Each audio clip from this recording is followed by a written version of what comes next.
Hola, soy la maestra Elisa Sánchez. Nos da un gran gusto tener con nosotros la valiosa presencia de la doctora Galaví Sarmenta. Tania es doctora en Ciencias Sociales por la Universidad Nacional Autónoma de México.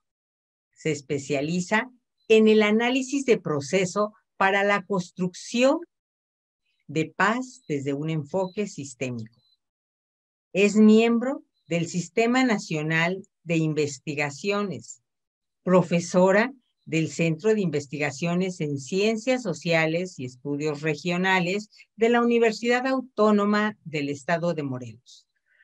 Su más reciente publicación es el artículo Género como medio de comunicación simbólicamente generalizado, un análisis sistémico, publicado en la revista MA.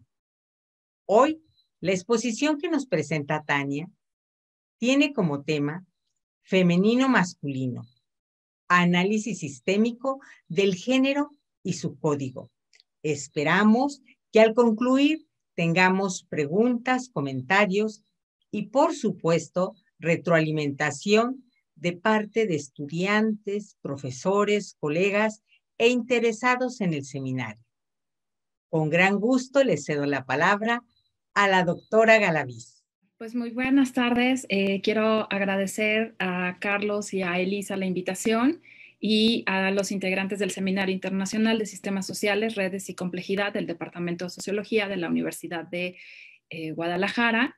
Mi propuesta que les voy a presentar en esta ocasión se titula Femenino y Masculino, Análisis Sistémico del Género y su Código, y es una propuesta de investigación que he desarrollado a partir de la teoría de los sistemas sociales de Niklas Luhmann. Lo primero que sería es preguntarnos por qué analizar al género desde la teoría de sistemas sociales. Una de las pocas menciones que Luhmann realizó acerca del género se encuentra en su texto Mujeres, Hombres y George Spencer Brown, que fue traducida al español en el 2015.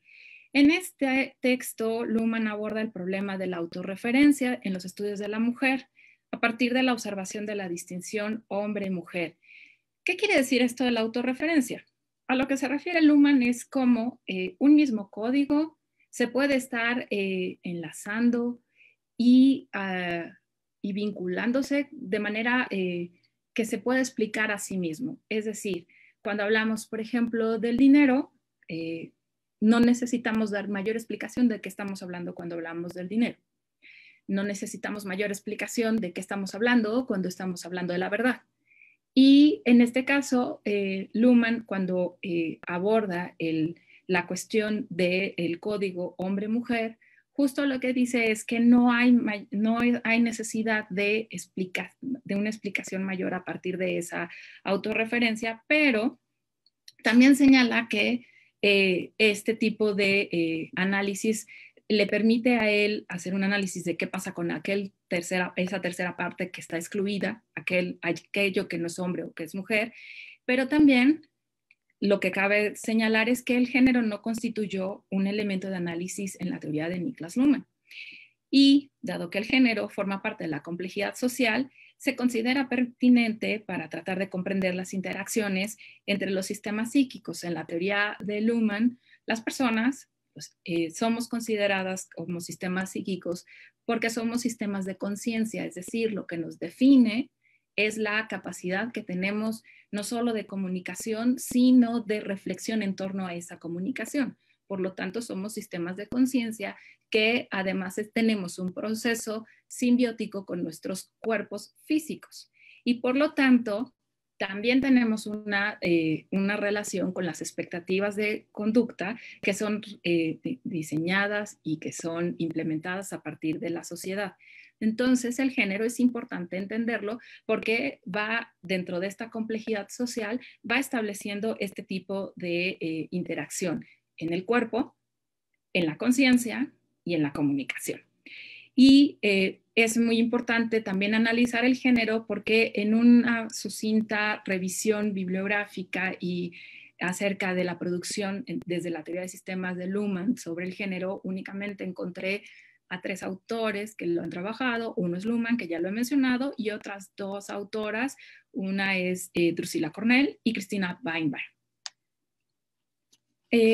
Antes de iniciar para poder hacer el análisis de la teoría para poder hacer análisis del género desde la teoría de sistemas de Luhmann, me gustaría que pudiéramos tener algunas nociones sobre el género para poder comprenderlo, es decir, establecer como un marco de referencia en común para que a lo largo de la exposición no nos estemos como dispersando en el momento en que se estén, introduciendo este tipo de conceptos. El género hay que entenderlo como un concepto dinámico, está interrelacionado con la sociedad que lo genera y cómo las personas van reproduciendo o van, digamos, haciendo uso del género y por lo tanto reproduciéndolo en la misma sociedad. Por lo tanto, el género es una construcción social que está en constante reconstrucción respecto a la apariencia, la cognición, las emociones y los comportamientos vinculados a lo que nosotros denominamos lo masculino y lo femenino. Hay 2 formas de hacer este tipo de análisis. La primera es considerar al análisis a partir de la diferenciación del sexo, es decir, se entiende que existe una base biológica para distinguir a las personas. En esta exposición hablaremos de personas y no de sistemas psíquicos para poder tener este plano de entendimiento en común. Entonces, hay una forma de análisis que sería esta. Existe un sexo que tiene una base biológica, distingue a las personas a partir de esta base biológica y hay una construcción social en torno a esta base biológica.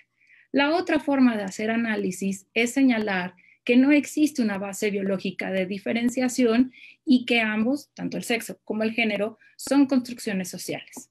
En el caso de esta exposición, nos quedaremos con la primera forma de análisis, que sería la diferenciación del sexo como base biológica. Porque si partimos de que Luhmann señala que existe una diferenciación entre nuestra conciencia, la forma de comunicación y nuestros cuerpos, digamos, ahí es en donde entra el vínculo de que no es una construcción social la base biológica. Luego, estaríamos también entendiendo como puntos elementales para entender el género estos 3 conceptos: la identidad de género, el papel de género y la identidad del papel de género.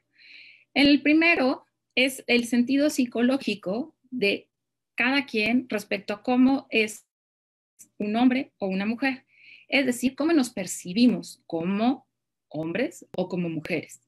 El segundo, el papel de género, es la forma en cómo las personas aprueban y comparten las conductas esperadas de uno de los 2 géneros. Es decir, cómo espera la sociedad que nos comportamos, ya sea como hombres o como mujeres. Y luego viene la parte de la identidad del papel de género, que es la forma en cómo nosotros nos apropiamos de las expectativas de los demás respecto a lo que es ser hombre o lo que es ser mujer.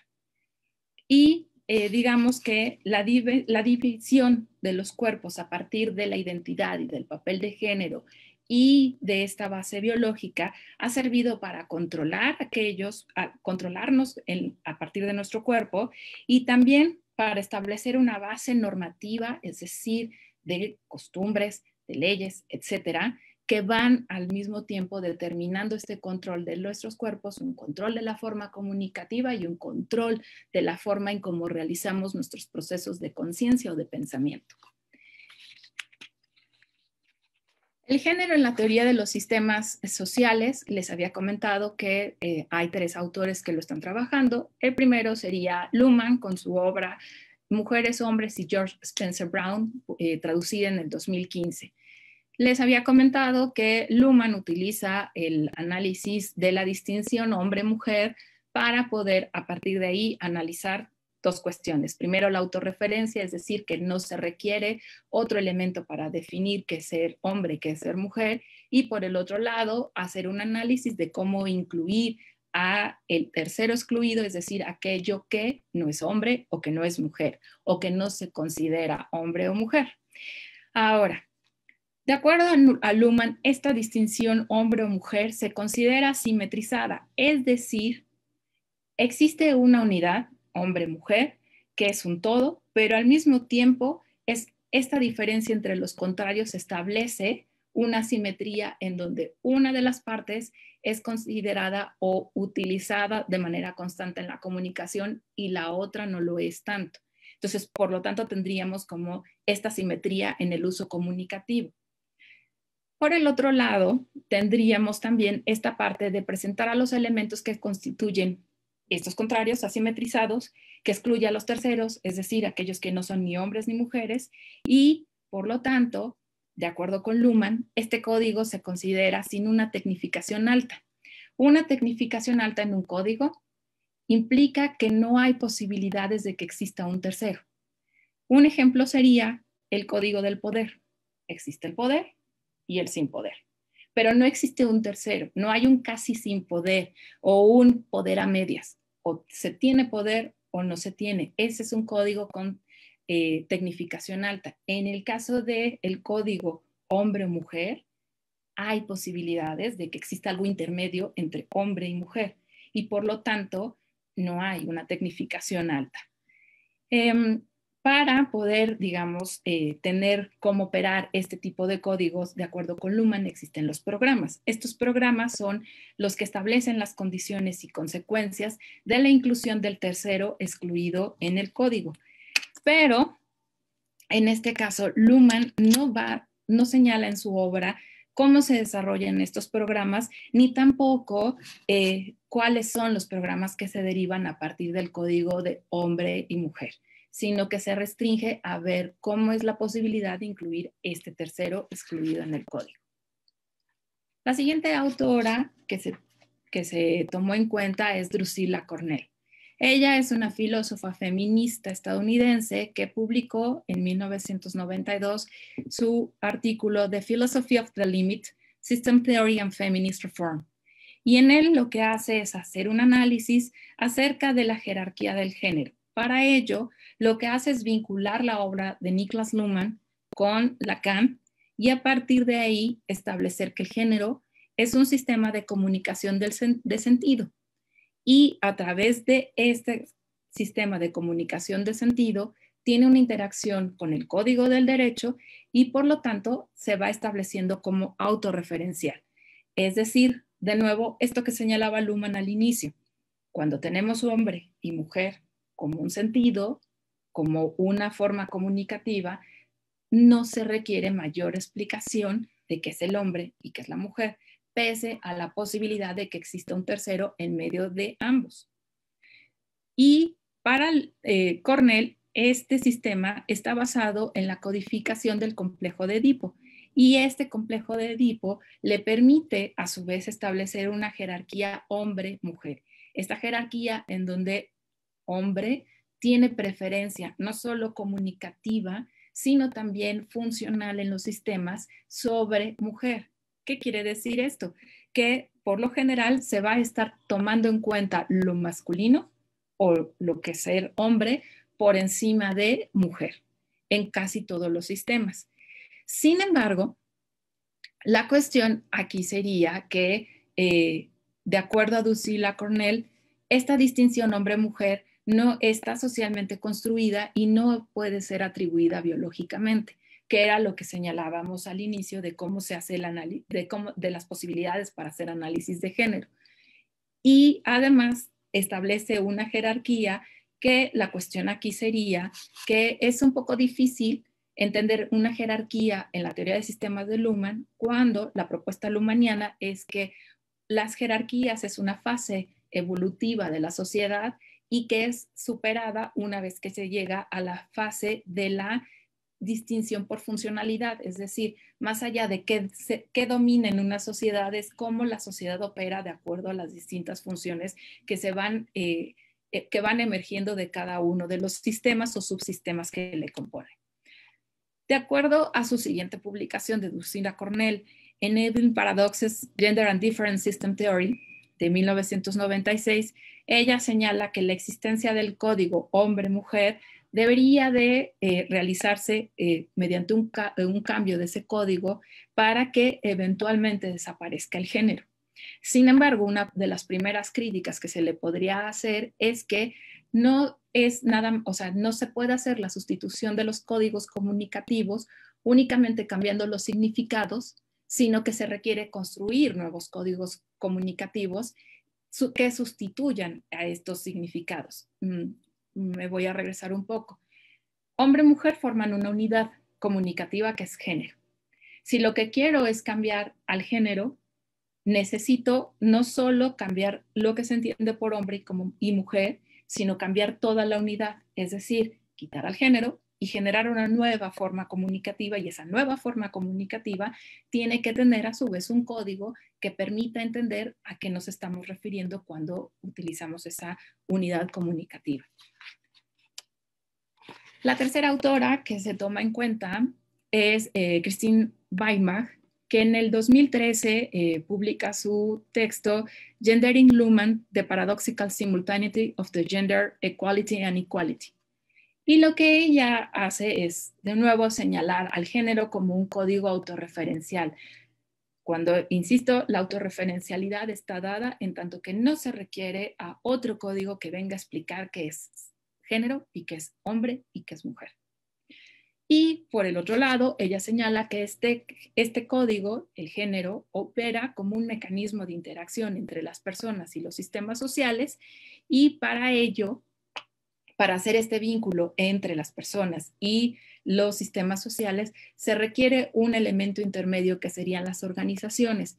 Y las organizaciones son quienes hacen las dinámicas entre las personas y los sistemas sociales, y lo hacen a través de generar expectativas de comportamiento, que son las que denominamos el papel de género. Las organizaciones serían las que determinarían, por ejemplo, cómo se debe de comportar una mujer, cómo se debe de comportar un hombre. Y por el otro lado, ella lo que señala es que existe una inequidad derivada del género que es producto de la creación de los roles, y los roles se generan a partir de las expectativas de comportamiento, y estas expectativas de comportamiento sería el papel de género. Y por el otro lado, los roles se convierten en una guía para la interacción entre las personas, y esa guía, como habíamos visto al inicio, es la identidad del papel de género, es decir, la forma en cómo nosotros interpretamos los roles, y los roles es la forma en cómo se simplifican las expectativas de comportamiento. Vamos a poner un ejemplo. En la organización como género, se espera que las mujeres sean, por ejemplo, que tengan la función de cuidados. Y para ello se genera un rol que podría ser el de la madre. La forma en cómo una mujer es madre sería, en ese caso, la identidad del papel de género. Pero esa identidad del papel de género está vinculada al papel de género madre, y por lo tanto está vinculada al código de lo que se entiende como la función de los cuidados. Como los primeros punteos para analizar estas tres propuestas, lo primero es rescatar lo que las tres propuestas señalan, que es el código de género definido como hombre y como mujer. La propuesta de Luhmann es señalar que existe una posibilidad de un tercero y excluido en este código, y en el caso de Cornell es que este código es la base de un sistema jerárquico de género que justifica la diferenciación y la determinación de otros sistemas a partir de esta jerarquía. Y Weimach lo que señala es que a partir del código hombre y mujer se crean roles que fomentan la desigualdad del género tanto en las organizaciones como en los sistemas sociales. Sin embargo, la cuestión aquí sería que no puede considerarse el código de género como un subcódigo del poder. ¿Qué es lo que podría explicar la desigualdad? Debido a que el género es usado de manera frecuente y no se requiere necesariamente vincularlo al código del poder. ¿A qué me refiero con esto? No necesitamos para definir al género al poder, aunque estén ambos interrelacionados. Por lo tanto, no es un subcódigo. O sea, el poder no requiere del género para explicar una función, ni el género requiere del poder para explicar su función, aunque se vinculen en el momento interactivo. Y por el otro lado, el género tampoco es un sistema, porque no tiene una función de acuerdo a lo que señalaría Luhmann de los sistemas sociales. ¿Cuál es la función del género? Si la función del género es generar una jerarquía para en este caso la dominación de la mujer por el hombre, entonces se volvería un subsistema del poder. Por el otro lado, es un medio de comunicación simbólicamente generalizado porque lo que permite es una codificación binaria de la comunicación al distinguir entornos comunicativos que permitan a su vez a los sistemas sociales entender cómo se está operando. Ahora, como no es un sistema y tampoco es un subcódigo, entonces el género se puede considerar como un avance preadaptativo de los sistemas sociales. Es decir, no tiene la capacidad de generar un sistema como sí lo tiene, por ejemplo, el poder al generar al sistema político, pero al mismo tiempo opera, en este caso, el código de género como una forma comunicativa referenciada que no requiere de otros códigos para explicarse. Y esto nos lleva a explicar que es un medio de comunicación simbólicamente generalizado. Primero, la función de estos medios de comunicación simbólicamente generalizados es estabilizar los procesos de comunicación y de contingencia. Es decir, lo que hace es establecer mecanismos que regulan la selección de las alternativas de comportamiento. Si nos regresamos a esta parte de la identidad de género y del papel de género, un medio de comunicación simbólicamente generalizado del género lo que hace es generar estos papeles de género y a partir de ahí nosotros saber cómo comportarnos dentro de la sociedad a partir de los papeles de género. Y aseguran las probabilidades de éxito en la comunicación. Por ejemplo, el código de verdad, cuando hablamos de verdadero y falso, sabemos que va a ser entendido y aceptada esa comunicación porque no requerimos mayor explicación de qué es lo verdadero y qué es lo falso. O la contraposición entre verdadero y falso. Lo mismo sucede con poder o con dinero o propiedad. Luego, los códigos se definen como simbólicos porque establecen una comprensión suficiente en condiciones altamente complejas y basadas en la comunicación elegida precisamente ad hoc. Por ejemplo, nosotros lo que hacemos es cuando nos comunicamos es establecer de manera constante un binario de selección entre un sí, un no, entre hombre y mujer. Cuando hablamos, por ejemplo, de todas las asistentes, el acto comunicativo es un binario elegido, todas, y lo que hacemos es excluir el resto y aseguramos una comunicación porque ya no es necesario explicar por qué me refiero a todas y no todes los asistentes. Son generalizados porque justo lo que les había comentado anteriormente, no requieren, digamos, que mayor explicación para su operación. Y en este caso es como, por ejemplo, el poder, que les había dicho. Una cosa es tener poder, no tener poder, pero no existe esta posibilidad del casi sin poder. Y por lo tanto se generalizan en tanto que son empleadas sin estar cuestionando o sin estar reflexionando en torno a los significados que implica el uso de esos códigos. Ahora, los medios de comunicación simbólicamente generalizados, el código es su punto de partida de un sistema funcional y, como habíamos señalado, se consideran avances preadaptativos porque en este caso no tienen necesariamente la creación de un sistema social y a su vez generan un acoplamiento estructural con la conciencia de las personas que participan en la comunicación porque al escuchar el código en la comunicación, en automático aceptamos comunicación y por el otro lado nos comportamos en torno a la comunicación. Pongamos el ejemplo de la moral y el amor. Cuando se le dice a una persona te amo, no es necesario explicarle qué significa el te amo. Y la otra persona aceptará la comunicación en tanto que entiende el significado del te amo porque existe una generalización del significado socialmente aceptada. No es lo mismo, por ejemplo, cuando en el caso del español establecemos una complejidad al generar el quiero, el te quiero y el te amo, porque establecemos dos códigos comunicativos que al final de cuentas tienen que ver con el amor. pero de nuevo, no es necesaria o no está implícita la necesidad de hacer poder, digamos, explicar por qué existen estos códigos o qué se entiende cuando se le dice a alguien te amo. Ah, sí, bueno, ¿y eso qué significa? Digámoslo así. Ahora, los medios de comunicación simbólicamente generalizados operan a partir de los códigos. Y los códigos, como habíamos señalado, orientan la comunicación porque se componen de dos valores en contraposición. Es decir, existe un valor positivo y este valor positivo es aquel al que se le carga, digamos, la mayor preferencia en la comunicación. Y el valor negativo es aquel que sirve como referencia al valor positivo. Es decir, es lo que el valor positivo no es. Vamos a poner un ejemplo. Un valor digamos, positivo en una comunicación sería poder. El valor negativo o de referencia es sin poder. Se sabe que se tiene poder porque no estamos en la condición del sin poder. Ahora, un código altamente tecnificado excluye terceras posibilidades, como he estado ejemplificando con el código del poder. Y a su vez prescinden de los valores de otros códigos. El código del poder no requiere del código del amor para explicarse cómo opera.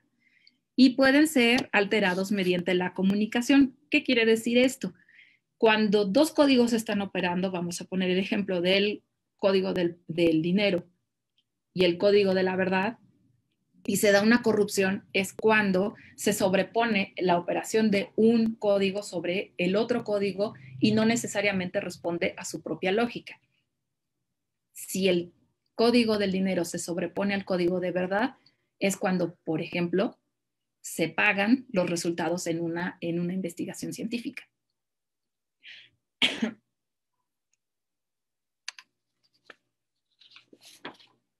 En el caso de los programas, lo que permitan es determinar en circunstancias en donde se emplean de manera correcta los valores del código, cómo van a operar. Y los programas, habíamos comentado, que se dividen en dos formas, condicionales y de sentido. Los condicionales funcionan con la lógica del sí, entonces, es decir, estipulan que ciertas circunstancias son detonadoras de una conducta en el código. Por ejemplo, en el código de verdad, un programa condicional sería la metodología. Si tenemos una metodología, sabemos que llegamos a la verdad. Sí, solo sí, cumplimos con esa metodología. En el caso de los programas de sentido, lo que hacen es ayudar en asuntos de decisión al determinar los efectos o consecuencias de la acción esperada. En este caso, el ejemplo lo utilizaremos con el código del derecho. Siempre vamos a tomar, en este caso, digamos, el valor positivo del código del derecho con derecho en nuestro accionar para evitar la sanción que deriva del sin derecho. De nuevo, un ejemplo. Con derecho implicaría, por ejemplo, cuando vamos circulando en los automóviles y hay que detenerse en un alto. Si nosotros nos detenemos y dejamos, digamos, que circulen los demás y en el momento en que arrancamos alguien no se detiene y choca, en ese momento nosotros estamos operando con el derecho en un programa de sentido, mientras que la otra persona, al no calcular con este programa de sentido, está violando el código del derecho, sin derecho, y puede ser, digamos, puede recibir una sanción. Ahora, los programas, ese es el momento, de acuerdo a la teoría de Luhmann, en donde se puede insertar el valor o los terceros que han sido excluidos en el código.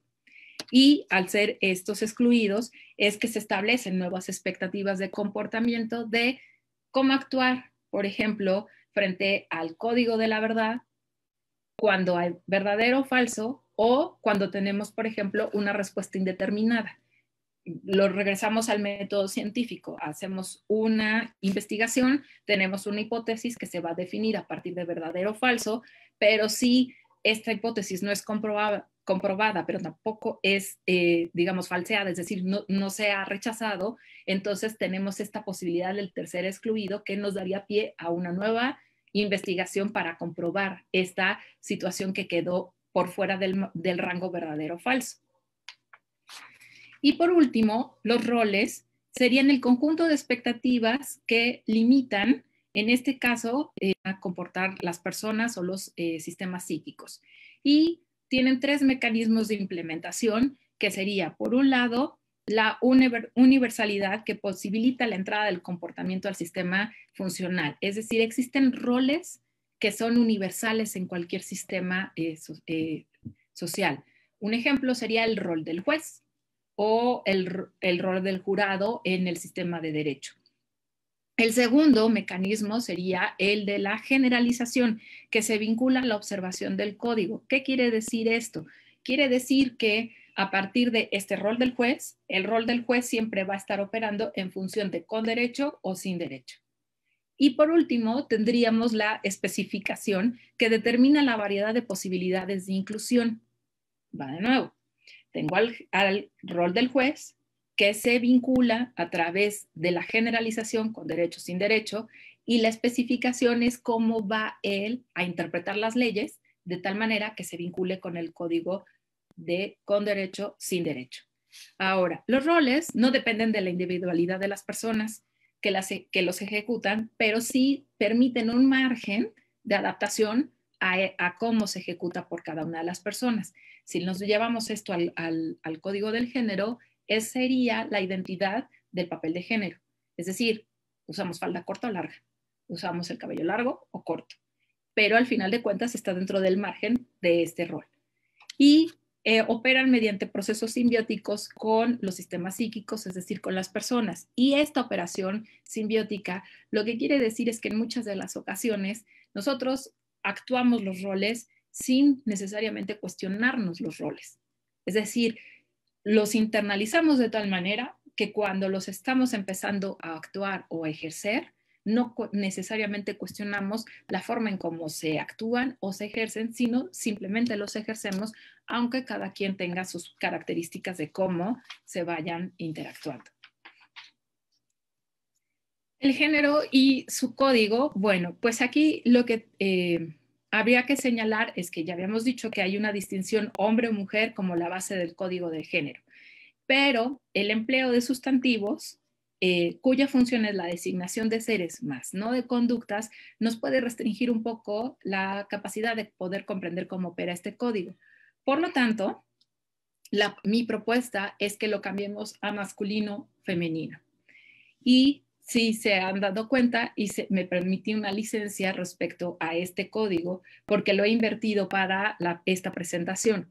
El código de referencia va a ser masculino, el valor positivo y cómo opera, y el valor femenino sería el de referencia al código masculino. En el cartel yo lo he invertido como una apuesta para este cambio del código. Bueno, entonces emplearemos estos adjetivos masculino y femenino porque a su vez nos permite comprender cómo se compone el papel de género y por lo tanto el conjunto de expectativas acerca de lo que es apropiado ser hombre o ser mujer. Y como habíamos dicho, este código se compone de un valor que se considera positivo, positivo en el sentido que es el que es más empleado al momento de la comunicación y que va a permitir que sea más aceptada la comunicación, que sería en este caso lo masculino, y por el otro lado, el femenino sería el de referencia. Vamos a poner un ejemplo. Cuando estamos hablando de un conjunto integrado de hombres y mujeres, por lo general, para poder referirnos a ese conjunto, hablamos de todos, aunque no necesariamente estamos incluyendo a las mujeres, pero la comunicación será aceptada porque lo generalizado es utilizar el masculino.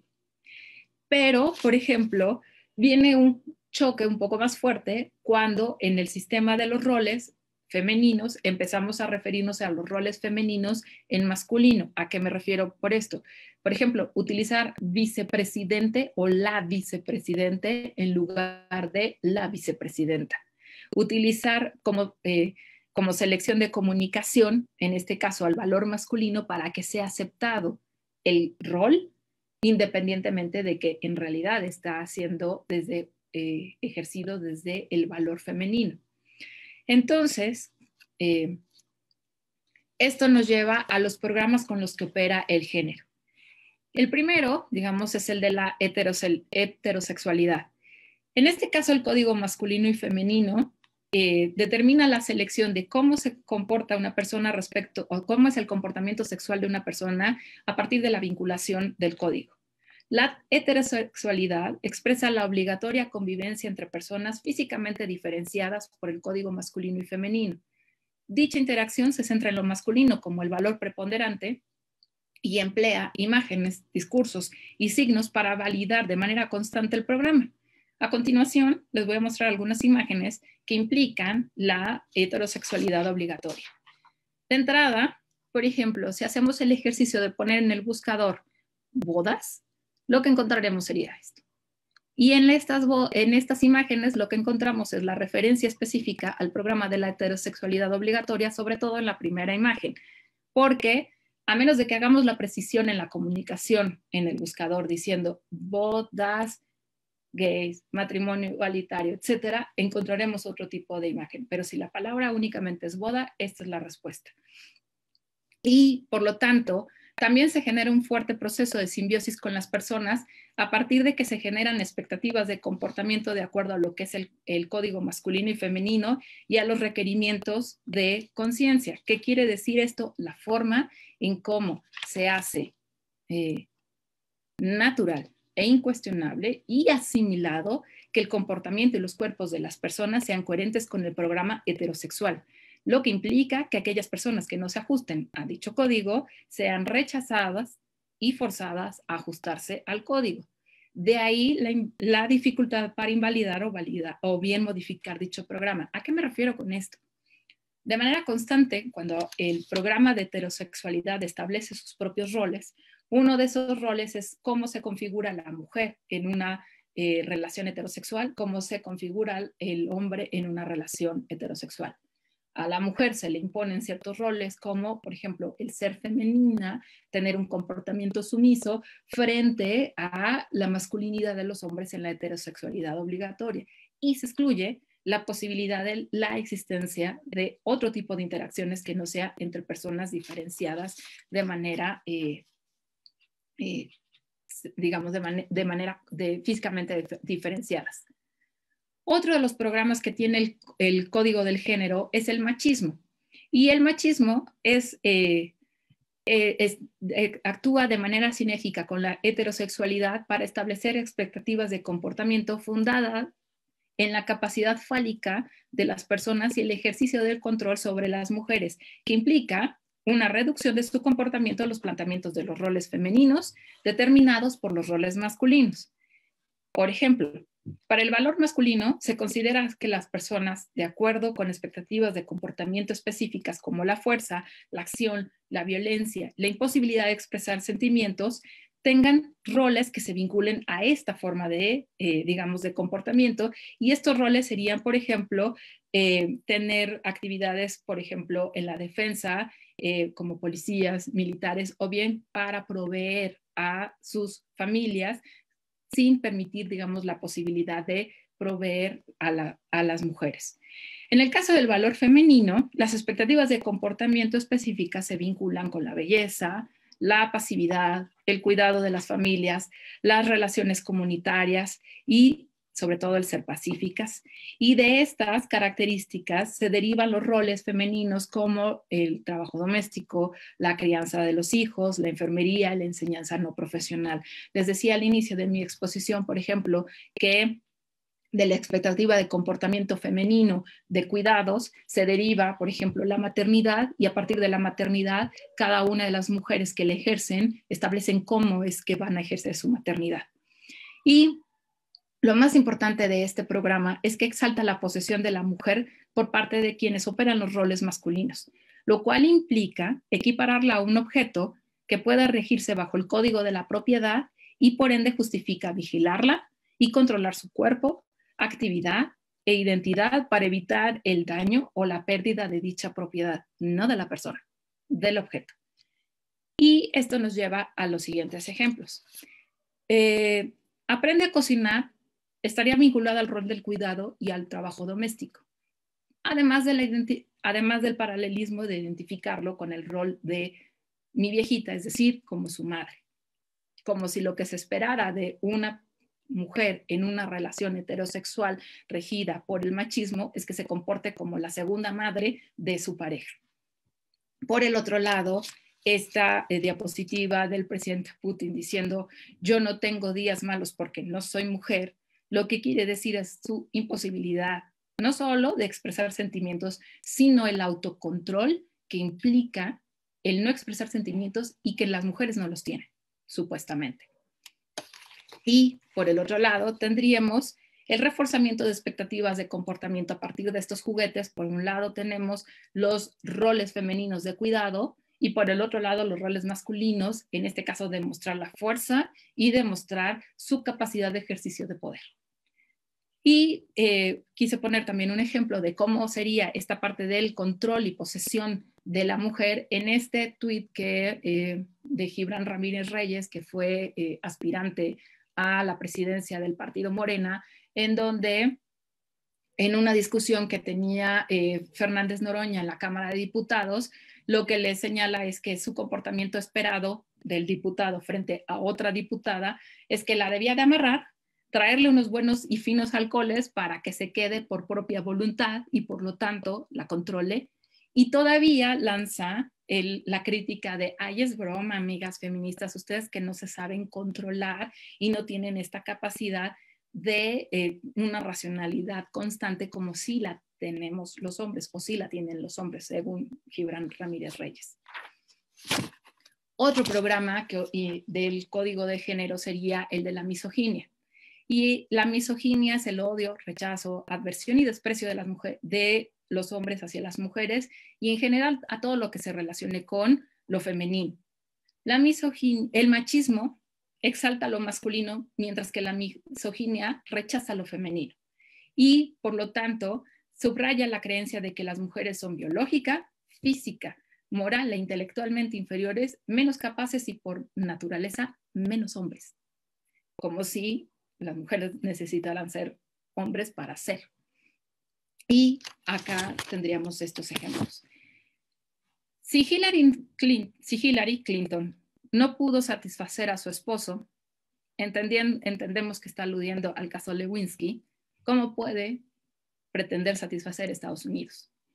De nuevo, el rol de cuidado, de nuevo señalar su incapacidad en un ámbito personal para llevarlo a un ámbito de rol, en este caso vinculado al rol del poder. Luego presento dos notas del Facebook de la corregidora, que lo que presenta es cómo se van mostrando los cuerpos de las mujeres respecto a situaciones específicas, que en este caso sería el feminicidio. Y lo importante acá es cómo, en lugar de mostrar, en este caso, la misoginia lo que impide es mostrar el hecho del asesinato, del feminicidio, y lo que hace es mostrar el uso del cuerpo de la mujer como un objeto y por lo tanto lo único viable para esa mujer es ser objeto y no ser otra cosa. O sea, víctima no, objeto sí. Y los objetos en este caso están para el goce y el uso de quienes juegan u operan los roles masculinos. Y también les quise mostrar dos mapas que son producto de una investigación que hace el Centro de Geointeligencia Computacional de CONACYT en la sede de Yucatán, que lo que hizo fue hacer una serie de análisis en el 2018 acerca de la vinculación de los tweets misóginos y los feminicidios, y lo que muestran es por entidad geográfica en el territorio nacional, y lo que muestra es de la muestra de 146.469 tweets, de esos 17.666 fueron identificados automáticamente como misóginos y el resto tuvieron que tener una serie de parámetros para establecer si son misóginos o no. Yo les sugeriría que pudieran entrar a esa página porque además tiene un ejercicio en donde van mostrando distintos tweets para poder identificar si son misóginos o no, porque estos parámetros para poder hacer este análisis se basaron en palabras específicas que sería loca, vieja, pendeja, estúpida, perra, zorra, barata, etc. ¿Cómo opera, recapitulando, cómo opera el género de acuerdo a la teoría de sistemas de Luhmann? El género interactúa con otros códigos, como en este caso el de la moral, el del dinero, la propiedad, el poder, y lo que hace es que va generando corrupciones en estos códigos, es decir, se va sobreponiendo el valor positivo, en este caso lo masculino, sobre los valores positivos de cada uno de estos géneros, de tal manera que se va generando la corrupción a partir de este condicionamiento de valores. Es lo masculino quien tiene el derecho, quien tiene la verdad, quien tiene la propiedad, porque es lo masculino el valor positivo de este otro código. Ahora, la corrupción del código impide que el sistema pueda o no determinar el rechazo en la comunicación de estos códigos, lo que además va afectando programas, por ejemplo, como la jurisprudencia o los roles judiciales en el derecho. En lugar de que operen únicamente en su propia referencialidad, es decir, en lo que necesita ese sistema social como derecho, lo que hace es que empieza a operar a partir de lo mandatado, pongámoslo en esos términos, del género. Y todo lo cual contribuye a la continuidad del género resguardado en el Código del Derecho. Asimismo, el Código del Género va reduciendo la complejidad al establecer un parámetro de expectativas de comportamiento de las personas físicamente diferenciadas, y ese parámetro de comportamiento está determinado por sus programas, que en este caso los que he señalado son la heterosexualidad obligatoria, el machismo y la misoginia, pero tienen muchos más programas de donde se van derivando roles. Y lo más importante de reconocer con el Código del Género y de sus programas y de sus roles es que se van entretejiendo de tal manera que va haciendo como mucho más difícil la modificación de estos roles y de estos programas, porque están entretejidos para autosustentarse. Luego, a partir de estos códigos y de estos roles derivados de lo masculino y lo femenino, se va, digamos, estableciendo cómo opera con las personas o con los sistemas psíquicos, y eso se hace a través de imágenes, discursos, pero sobre todo de la simbiosis. Y esta simbiosis lo que significa es que las personas nos vamos apropiando de los roles, nos vamos apropiando de los programas, y pocas veces se van cuestionando. Y cuando se cuestionan, en muchas de las ocasiones el ejercicio comunicativo es rechazado porque implica cuestionar, en este caso, programas, roles y en ocasiones hasta el propio género. Y por lo tanto, esta simbiosis va limitando la comunicación de las expectativas de comportamiento, porque vamos limitando esta forma de entender cómo operamos en estos roles. Esto nos lleva a una pregunta. ¿Qué hacer entonces con el Código del Género? De acuerdo a las teorías queer, lo que dicen es que hay que modificar el código. Y para modificar el código, lo que se propone es, por un lado, deconstruir y desnaturalizar las nociones de lo masculino y lo femenino, mediante la separación de las nociones que con el término de género, y con ello anulando la binariedad.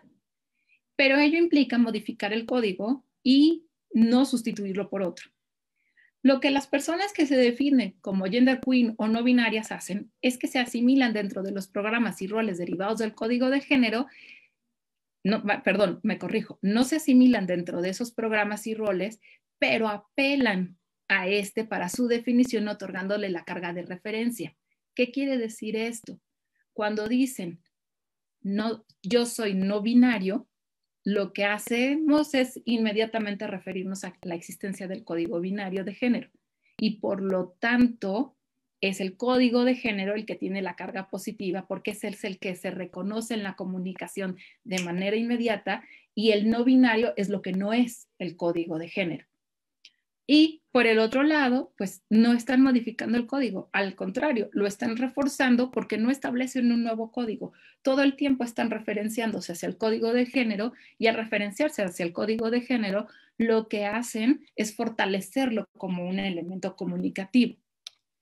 La propuesta entonces sería, como lo señalaba Luhmann, es modificar los programas y los roles del género. En este caso, por ejemplo, al modificar la heterosexualidad, que implica ampliar las expectativas de comportamiento para permitir la incorporación de distintas identidades en cada uno de los parámetros del código, lo que se hace es posibilitar por ejemplo, la existencia de los mushes o de los verdaches, y que no necesariamente estemos diferenciados única y exclusivamente por aquellos roles masculino y femenino que establece la heterosexualidad. Y en el caso del machismo y de la misoginia, al pluralizar estos valores de referencia y por ende la dispersión de la carga preferencial de los mismos, se atenúa la posibilidad de la corrupción de otros códigos. ¿A qué me refiero con todo esto? Lo que quiere decir es que entre más ampliemos lo que se entiende por masculino y femenino dentro del machismo y la misoginia, quiere decir que no necesariamente únicamente lo que es masculino es lo preferencial y únicamente lo que es femenino es lo que no se debe de ocupar en la comunicación, sino que paulatinamente lo vamos dispersando de tal manera que vamos, digamos, atenuando los efectos del machismo y de la misoginia. Y con eso concluiría mi exposición. Muchísimas gracias. ¿Algunos comentarios adicionales que tengas sobre esta exposición que has presentado? Bueno, en realidad yo espero que no haya sido como tan compleja. La verdad es que al ser un tema no tan desarrollado, sí, la verdad es que sí me fue un poco complicado irlo haciendo y haciendo, digámoslo así. Y por ejemplo, ninguno de los autores había desarrollado los programas, entonces ir entendiendo cómo operan los programas que ya están en otras teorías desarrollados, pues sí fue como complejo empezar a encontrar en dónde empatarlos y dónde, para que no quedara nada más como una especie de pegote, ¿no? Y sí entender cómo opera en la teoría de los sistemas de Luhmann, estos programas que están definidos en otras teorías que no necesariamente están pensándolos como programas, pero sí encontrar como toda la lógica del código, del programa y del rol de género. Oye, autores como Butler o Bourdieu no dicen pues, cosas interesantes respecto a estos problemas. Sí, nada más que, por ejemplo, en el caso de Butler está como muy en la parte, inició en esta parte de entender al género como una performatividad que tendría que ver mucho con esta identidad del papel de género. Y últimamente ha sustentado un poco más las teorías queer y entonces ahí yo ya me desafané en el sentido de la parte en la que señala que el sexo también es socialmente construido y no una base biológica para la distinción de los sistemas psíquicos. Bueno, no lo señala ella así, pero digamos. Y en el caso de Bourdieu, habla acerca de la dominación masculina y habla de cómo, si hacemos una traducción, de cómo lo masculino va teniendo como esta carga preferencial en la comunicación, pero al final de cuentas, Bourdieu se basa mucho en el trabajo de varias feministas, pues y en este caso sería como más conveniente acercarse a ellas para ver qué fue lo que retoma Bourdieu. Claro. Tania, tienes una pregunta de Yajaén Arias Paulín. Dice, doctora Tania, ¿entonces se podría decir que el lenguaje internaliza los comportamientos sociales? No necesariamente es el lenguaje el que hace interno el comportamiento social, sino que nuestro comportamiento social está relacionado con el lenguaje. De ahí la importancia de entender las expectativas de comportamiento. Voy a adelantarme un poco a esto que señalaba al inicio de la investigación que estoy desarrollando ahora. Perdón, como palabra, como concepto, tiene muchos significados dependiendo de qué sistema estemos hablando. El perdón religioso está dado de antemano, es decir, se le pide a la víctima que lo otorgue, sin necesidad de que haya algún tipo de respuesta al hecho traumante. El comportamiento entonces, o la expectativa de comportamiento, es que la víctima otorgue perdón. Y cuando tenemos internalizado esa expectativa de comportamiento, nos será difícil cuestionarnos el por qué no otorgamos el perdón, aunque no tengamos una respuesta al dolor. Entonces, no es necesariamente que la palabra en sí o el lenguaje en sí condicione el comportamiento, sino que va unido el lenguaje a esta forma de expectativa de comportamiento. Recordamos que en Luhmann la base de la sociedad es la comunicación, y lo que comunicamos es todo el tiempo el funcionamiento sistémico. Si comunico, por ejemplo, en este momento, sistema social, muchos entenderán de qué estoy hablando y el comportamiento será aceptar o rechazar esa comunicación. Entonces, cuando nosotros nos apropiamos, en este caso, de las expectativas de comportamiento derivadas de ciertos códigos del lenguaje, ya no cuestionamos al código porque aceptamos la expectativa de comportamiento. Un poco en lo femenino y lo masculino es, si en lo femenino está un comportamiento, en el caso para las mujeres de cuidados, al hacer el proceso simbiótico, es decir, al apropiarnos de eso, no cuestionamos el por qué se va a cuidar a alguien, por ejemplo, en los términos de la pandemia, porque la triple carga para las mujeres en un confinamiento en donde son trabajadoras, son madres y además ahora ser maestras de los hijos, ¿no? Y no se cuestiona el por qué no necesariamente los hombres no se cuestionan el por qué no están haciendo roles de cuidado. No tiene que ver con las expectativas de comportamiento masculinas, que se están cuestionando los movimientos feministas, el movimiento LGBT está cuestionando estos roles y está cuestionando los programas. No lo han llevado necesariamente al cuestionamiento del código, porque si cuestionamos el código requerimos de un nuevo código que nos dé una forma comunicativa. Y como lo mostraba en la exposición, por ejemplo, las teorías queer no están proponiendo un nuevo código, están usando el mismo código para decir como código como valor de referencia, pero no hay un nuevo código. Por eso es que Luhmann siempre señala, es complejo modificar un código, no así los programas y los roles derivados de ese código. Y ahí es en donde entra la posibilidad de por ejemplo, modificar lo que es el significado de esa palabra al momento del proceso simbiótico. Tienes, bueno, felicitaciones de Luis Roberto Schneri Mangué. Dice que es un excelente tema el que estás tocando. Silvia Sánchez dice felicidades, tema oportuno, muy, muy oportuno. Un análisis muy profundo.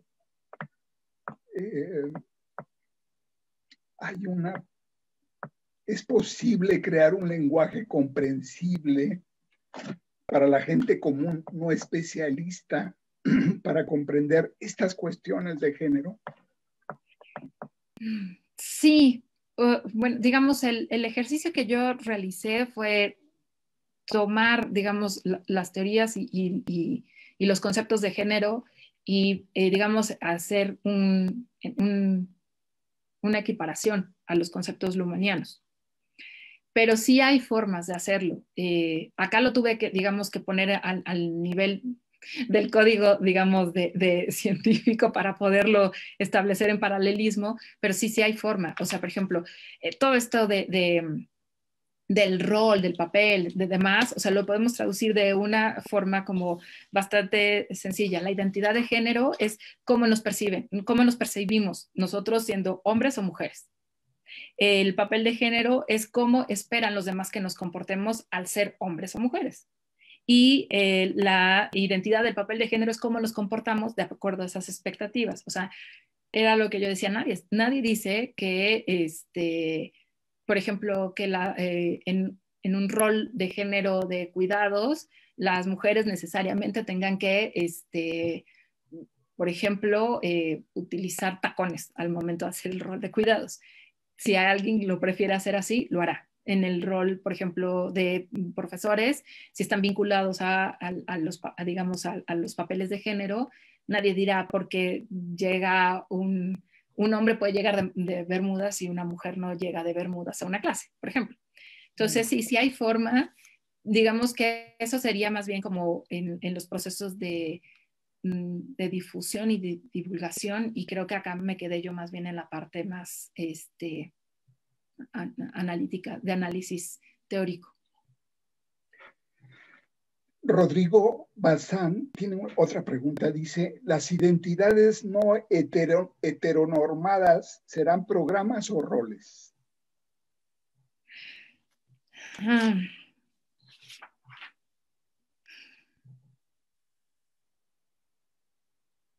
Bueno, a ver, una identidad no heteronormada, al final de cuentas está haciendo una apelación al programa de la heterosexualidad y por lo tanto se convierte en una parte de ese programa, en un rol derivado del programa de la heterosexualidad. Recordemos un poco, en Luhmann el binarismo implica un sí o un no, un positivo, un negativo, no en la carga que le damos de manera moral de lo que es bueno y malo, sino en lo que es aceptado comunicacionalmente hablando y lo que es no tan fácil de aceptarse comunicacionalmente hablando. Las identidades no heteronormadas requieren para su comunicación de aquellas identidades heteronormadas para decir no soy eso. Y entonces ahí sí, ¿qué soy? Entonces, estarían más bien vinculadas al programa y a los roles derivados de ese programa, o bien a una modificación del programa y la introducción de nuevos roles para tratar de ampliar, que era justo lo que decía al final de la exposición, se amplía el programa de la heterosexualidad y por lo tanto se amplía qué se entiende en los roles que están interactuando en ese programa. Fíjate que a mí lo que me parece muy, muy interesante de tu exposición sobre la identidad de lo masculino y lo femenino es que cuando ingresas con el planteamiento de las expectativas, es cómo es que se construye socialmente estas identidades a través de personas, bajo un criterio de construcción, la persona como criterio que se construye, los roles que también se construyen, y cómo estamos siendo reprogramados o recodificados en esta identidad masculina o femenina. Eso me parece increíble y que describes muy bonito, muy claramente en tu exposición. Muchas gracias. Sí, ese justo es el proceso simbiótico, o sea, y que tiene que ver mucho que qué tanto vamos adoptando los roles y el código. En muchas de las ocasiones no está siendo cuestionado y cuando es cuestionado requiere necesariamente del código para ser cuestionado. O sea, lo necesitamos como referente para ser cuestionado. Nancy Martínez te pregunta, hola, ¿dónde entrarían las masculinidades alternativas, las nuevas masculinidades? En una modificación de los programas. O sea, de nuevo, el código sigue siendo masculino-femenino. Sí, que esa es la apuesta que yo hago. La apuesta que tiene Luhmann es hombre-mujer. En la apuesta de masculino-femenino que nos da parámetros de comportamiento, las nuevas masculinidades serían estas expectativas de los parámetros de comportamiento y estarían dadas en los programas. Yo lo que señalaba en la exposición es que yo nada más punteé 3 programas, pero hay muchos más programas ahí marcados y en esos programas se van derivando los roles. Estas nuevas masculinidades son formas de emergencia en la teoría de sistemas para compensar una codificación binaria y por lo tanto ampliarla en los términos de referencia, pero seguimos quedándonos en la codificación binaria. O sea, sigue habiendo, ahora sería masculinos y femeninos para dar posibilidades en los programas digamos, abrir el parámetro, pero no seguimos en el masculino-femenino. Claro, claro. Muy bien. Hay una pregunta de Yajen Arias Paulín. Dice, entonces, en el caso del perdón, se acepta la expectativa, comportamiento, más no el perdón, digamos, legítimo. Muchas gracias, muy interesante. Gracias. Bueno, en el caso del perdón, si lo estamos viendo desde el sistema religioso, se está aceptando la expectativa de comportamiento de la víctima, que es otorgar el perdón. Si lo estamos viendo, por ejemplo, del sistema jurídico, la expectativa de comportamiento de la víctima es que el perdón se otorga una vez que la víctima obtiene justicia. Y si se ve desde el sistema político, el perdón es utilizado como un mecanismo para estabilizar al sistema, exigiéndole o dándole a la víctima la carga de la estabilidad del sistema. O sea, para el sistema político el perdón significa una nueva forma de operación sin necesidad, porque no es su función de, digamos, traer justicia. Y a la víctima le corresponde estabilizar al sistema al otorgar el perdón. Entonces, digamos, dependiendo de qué sistema es, a dónde está la carga que se le da a la víctima, pero si nos fijamos, la víctima es la que sigue estando en el centro de cualquiera de los sistemas al momento de esa expectativa de comportamiento. Claro. Bueno, hay una pregunta bastante autorreferente, ¿eh? Te dice, ¿cuáles son tus expectativas? ¿Cuáles son las expectativas de la expositora? Ah, bueno, mis expectativas respecto a qué. Bueno, a ver, respecto a la exposición, espero, mi expectativa era ser lo suficientemente clara y no hacerla tan pesada para quienes no sean, digamos, no estén tan familiarizados con la teoría de sistemas de Luhmann, justo por la cantidad de conceptos y formas de interacción. Otra de mis expectativas que fue en el momento de seleccionar el tema fue de entrada cuestionarme a mí misma en torno a los roles y las expectativas de comportamiento que había hacia mí como una mujer y lo femenino que se me, digamos, que se me va socialmente imponiendo. Pero al final de cuentas, lo que más me ha interesado siempre es estudiar las expectativas, porque de comportamiento, porque es como la sociedad nos vamos pautando para la interacción y cómo nos vamos, como bien decías tú, Carlos, nos vamos retroalimentando con esas pautas de comportamiento al punto de que ya no las cuestionamos, sino que las reproducimos y a veces hasta las incrementamos. Entonces, digamos, esas serían mis expectativas. Luego ya vienen las expectativas ya personales y la paz mundial y el fin del sufrimiento humano y demás, pero creo que en estos términos sería así. Okay. Vaya, tienes otra más. Dice, ¿cree necesario incluir teoría de género en los planes de estudio de los diferentes grados de escolarización, desde preescolar, primaria, etcétera, hasta universidad? Sí. Por la problemática de la violencia de género, por lo que la problemática de la violencia de género representa en las instituciones educativas. Es necesario. Es necesario entender cómo el código del género va generando corrupción en los distintos códigos, ¿no? En el caso, por ejemplo, específico de los sistemas, en este caso del sistema educativo y del sistema científico, muchas veces el código de género va generando una corrupción al imponerse la carga masculina sobre la operación del resto de, digamos, de los sistemas. Específicamente en el caso de las universidades, todo el acoso sexual, la violencia que existe contra las mujeres, para comprenderlo se requiere entender estos estudios y tener esta perspectiva de género en los planes de estudio. En muchas ocasiones siempre es, ay, bueno, ya llegaron las feministas a exigir, ¿no? Pero el punto es, regresando un poco a la exposición, cómo cambiamos los programas si no los cuestionamos. O sea, si no tenemos la posibilidad de generar un nuevo código que sustituya el código de género, entonces nos corresponde cuestionar los programas y cuestionar los roles. Y para ello necesita tener un instrumental teórico-metodológico para hacerlo. Claro, claro. Es decir, los roles también los roles y las personas que estamos en las universidades, en las escuelas, también requieren reprogramarse y recodificarse, ¿no? Así es. Necesitamos ese proceso y reconocer, por supuesto, estos elementos. Tienes una pregunta de Adonis Cervera. Dice, sí. Saludos, doctora. ¿Cómo inserta esta perspectiva en la dinámica educativa? ¿Cómo insertar la perspectiva de género en la dinámica educativa? Bueno, yo creo que justo el primer paso es cuestionar los privilegios. O sea, de entrada es cuestionar el privilegio de estar en un sistema educativo frente a otras personas que no están en el sistema educativo y a partir de ahí ir entendiendo en qué nivel del sistema educativo nos encontramos.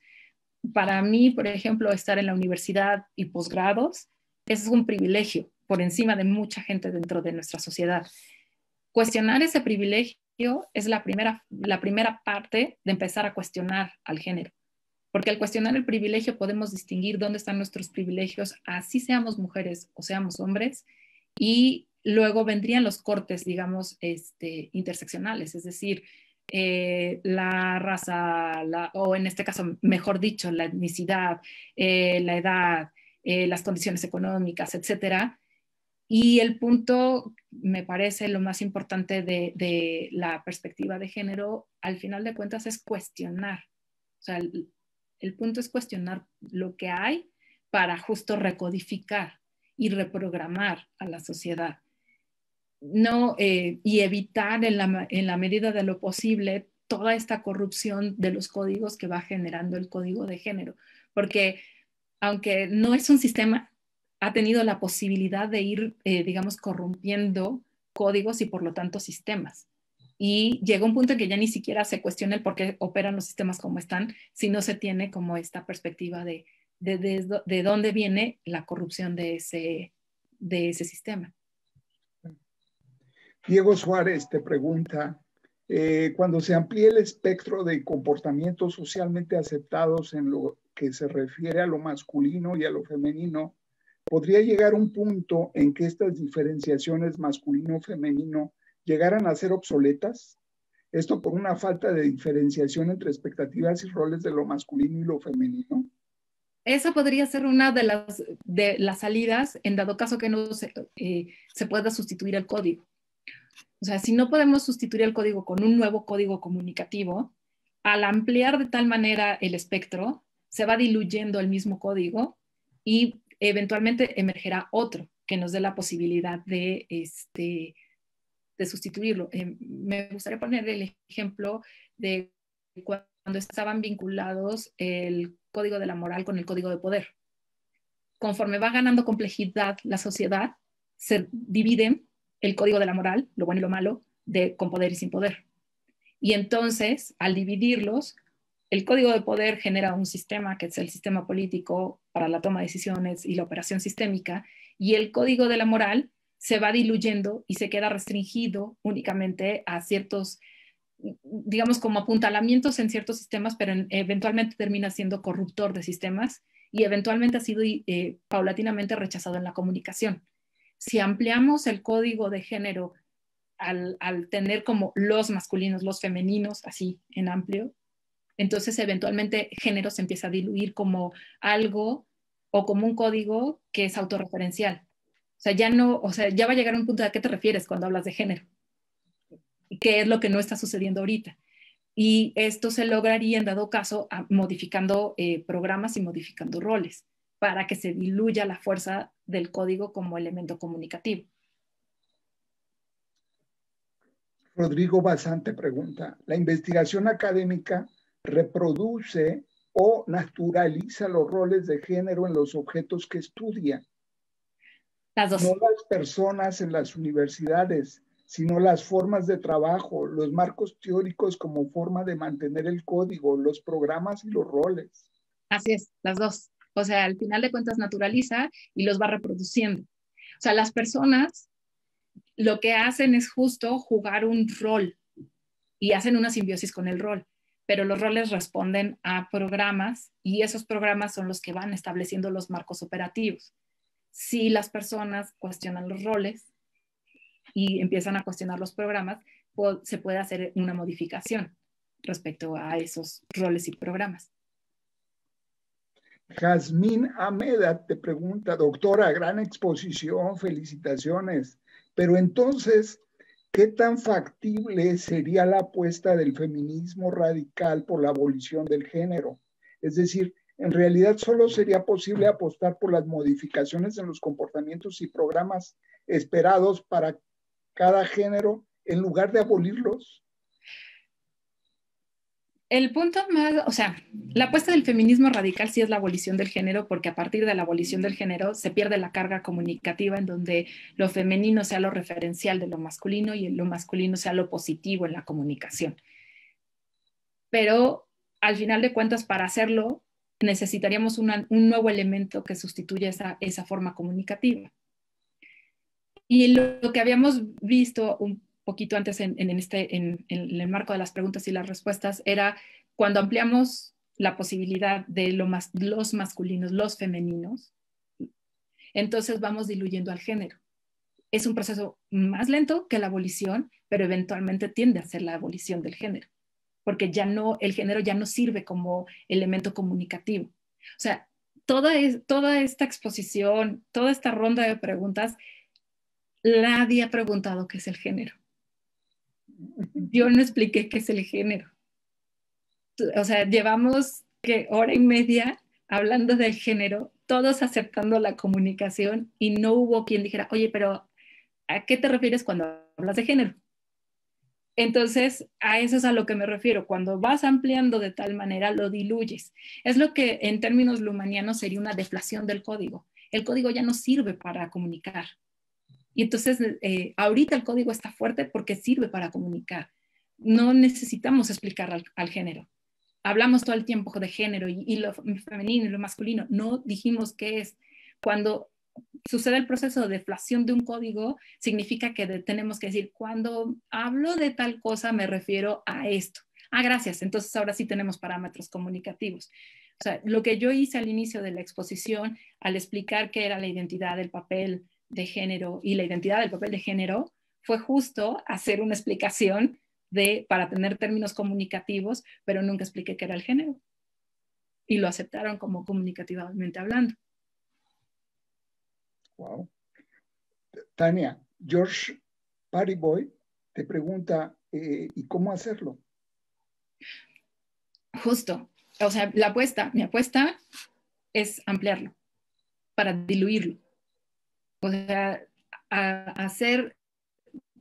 pongámoslo en estos términos, imaginémonos al género como si fuese un resorte, con las bandas con las que jugábamos cuando éramos chicos, para saltarlas y demás. Conforme vas extendiendo y vas extendiendo la banda, cuando la sueltas empieza a quedar como aguada, diluida. Si vamos metiendo más y más elementos entre los dos extremos, que en este caso sería lo masculino y lo femenino, vamos ampliando la banda y la vamos diluyendo. ¿Qué pasa con las ligas cuando las extendemos mucho? Llega un punto en el que está casi transparente y luego se rompe. En el caso de la teoría de sistemas de Luhmann, está casi transparente, todo su proceso de deflación ha llegado al punto máximo en el que ya deja de comunicar. Se rompe, pongámoslo en esos términos, que en realidad Luhmann nunca habla de romper un código, pero se diluye de tal manera que ya no sirve para comunicar y necesitamos otra cosa para comunicar. Me regreso al ejemplo de la moral y del poder. La moral ya no es un término, o sea, aunque existe como término comunicativo, en el momento que alguien dice, esto es bueno, necesitamos especificar a qué nos referimos cuando decimos esto es bueno. Ya no comunica tan fácilmente como puede comunicar poder.